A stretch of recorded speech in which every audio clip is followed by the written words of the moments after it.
Hey, what's up, everybody? So, I've been asked by several people about the situation between Israel and Palestine. And so I thought I would weigh in on a video and hopefully help some folks with some clarity. No claim to know the full story about this, but I want to share that there's definitely some missing pieces, and there's definitely some agendas that are being crammed down the throat of the American people. So I think we need to take a step back and take a look at it. While I was in Colorado last week in a small conference of businessmen and Christian leaders, just a small conference, and one of my friends there, while we were there, before the heavy conflict broke out as far as Israel's initiative toward Palestinians, one of my friends' business liaisons from Jerusalem called him and said that they were in bunkers, that they were literally in bunkers, and had been for a few days because of the bombings of Hamas in Jerusalem.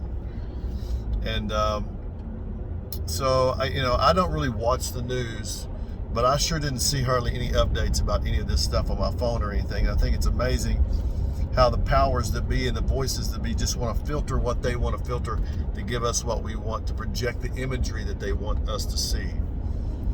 So right now there's this big shaming going on in the United States on social media by all the woke folks, including BLM, shaming Israel for their attack on Palestine.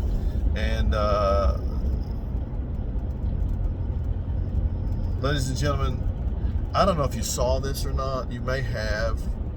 I had the video sent to me. I don't even know if it was on news here or not, but Netanyahu, Prime Minister of Israel, Benjamin Netanyahu, came on and talked about, he said that they were about to engage in a conflict in 24 hours.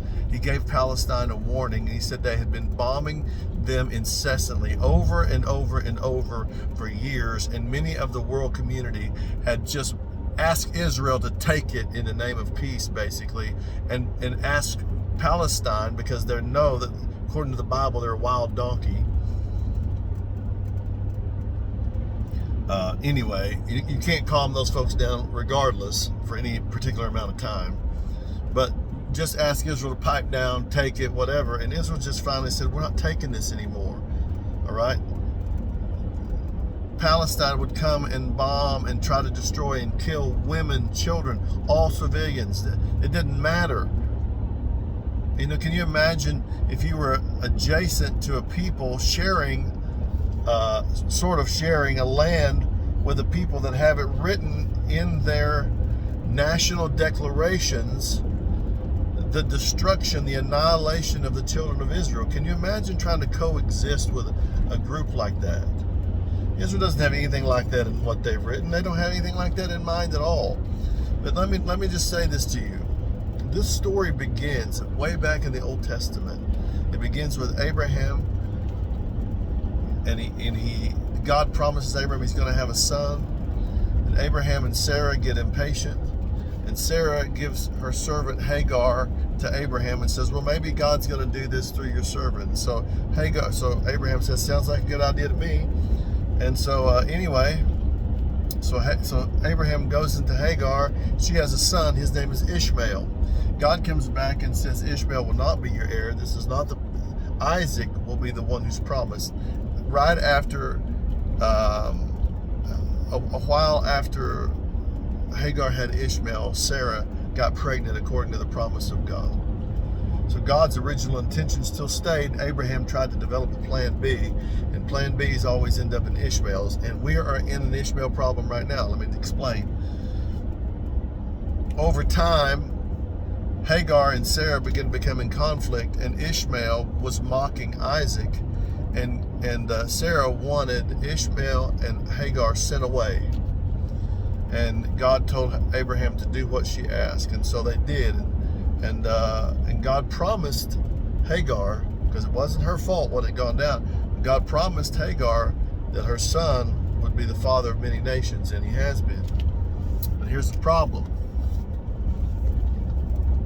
Those nations of Ishmael, those are all the Arab nations that are now around the outside of Israel. And Israel is a descendant of Isaac. Isaac's son Jacob, his name became Israel, and the nation of Israel was named after him. It was the promise of God. God made a promise to Abraham. He said, I will bless those who bless you in your seed, and I will curse those who curse you. And so that's why our nation, every time we have blessed and sided with Israel, developed alliance with Israel, not weakened our alliance with Israel, we have prospered as a nation. It is a major thing for the benefit of our country, for the protection of our country, that we remain in alliance with Israel. Down to the time, all these times, these Arab nations have contended with Israel because they say that Ishmael should have been the heir of Abraham because he was the firstborn son. But God said Isaac was the child of promise. Down through time, the descendants of Ishmael, not initially, but down through time, one of the descendants of Israel, Muhammad, developed the religion of Islam, and the nations of the Arab nations, for the most part, embraced the religion of Islam. Now, it cooperates well with their agenda, which is to destroy Israel. It's a volatile, Muhammad was a volatile leader, okay? I'm not saying that all Muslims and Islamic folks are volatile, but I'm telling you, the founding roots of those things are volatile, right? So now we have a volatile religion that is enabling Arab people, the descendants of Ishmael, and strengthening their conflict with Israel, and they have wanted the destruction of Israel all the way back to the times of Isaac and Ishmael. We're experiencing played out on a field, played out in front of us, the conflict of brothers. But God's made his promise to Israel. So God has also required Israel that they not yield land. He's told them that they were not to. Fast forward down through time. As Israel becomes rebellious, they basically go into exile. They go into, they get Babylonian captivity, and some of them are dispersed throughout the world. And then that transfers to Persian captivity, and then later on the Assyrians come for the destruction of Israel. But from that time of Babylon, they basically dispersed throughout the world, even though some would come back and they did certain things, Nehemiah, Daniel, the prophecies of some of those, that restoration. Since the time of Babylon, Israel has never been fully restored as a nation in the land of Israel until 1948. During the conflict of the World War, because of the Holocaust, many people began fleeing Europe to come back into Israel. People from all over the world began to come back into Israel. There was a sovereign move of God to bring people back into Israel. And in 1948, Harry S. Truman was one of, if not the first world leader. Our president from Kansas City, Missouri, was the first world leader to sign the acknowledgement of the state of Israel again. It's totally supernatural that people could be scattered all over the world like that and remain scattered for thousands of years and then come back together and reconstitute as a nation in Israel. And from that point, there was a war that took place immediately, where the Arab nations fought the next day after they signed it. Arab nations fought against them, and Israel beat them back hard. And then in 1967, the 6-day war took place, where again the Arab nations around collected together to come against Israel. They had Israel way outnumbered. They had Israel way outnumbered, and Israel still took care of them in 6 days. 6 days this war lasted. So, fast forward to now, and down through time, the United States has had a powerful alliance with Israel. So much so that Kansas City is going to be one of the places of the end time revival, just because God is going to bless Kansas City, because that's where Harry S. Truman, it's such a huge, massive, supernatural story and all that stuff. Anyway, Ladies and gentlemen, today, Israel has been much more humane and long-suffering toward the surrounding Arab nations, and particularly Palestine, than any of those nations have been to her. And it seems like the world wants to generally, especially those that hate God, because it is a spiritual conflict. All right? I don't like the term religious wars, but there's an unseen spiritual conflict of hatred toward Jesus, toward the followers of Jesus, and toward natural Israel. It's just the way that it is. Israel is a sign. It's a nation chosen by God, and Satan has hated it from the beginning.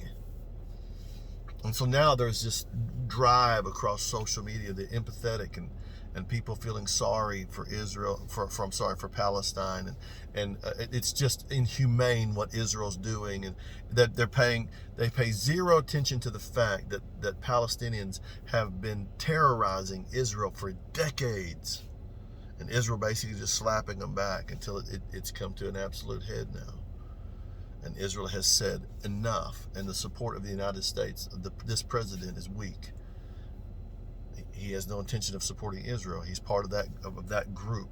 He's from that Obama group that basically hated Israel and accommodated our own terrorist enemies. By the way, these people that are the terrorist enemies of Israel, that have decided, that have written and have vowed for the annihilation of Israel, have also vowed for the annihilation of what they call the Great Satan, which, by the way, is the United States of America, because of our alliance with Israel. And some of the leaders that are inside of our own government have also vowed for the destruction of this nation. This is deep. This is a deep state, a deep globalist, demonic, antichrist thing that's happening. And I want you guys to understand, Israel has been extremely patient, and now everybody's like, I can't believe they're doing this. This is awful. You understand? They have crying Palestine. Listen, I understand people. Families are losing their homes and things like that. I get it. It's awful. But ladies and gentlemen, this is war. And as much as it could have possibly taken place, Israel gave them every opportunity to withdraw and to even stop. And Netanyahu has even said, we're going to start pushing, and every ounce of ground that we take will be forever Israel's ground until the Palestinians repent. And when they repent, they'll stop, and they'll give the rest of that ground to them. Even still, they're extending an olive branch in some of this stuff. So, the truth is that I'm so exhausted with the ignorance on some of these pages. It's unbelievable that people don't know history, that they don't care.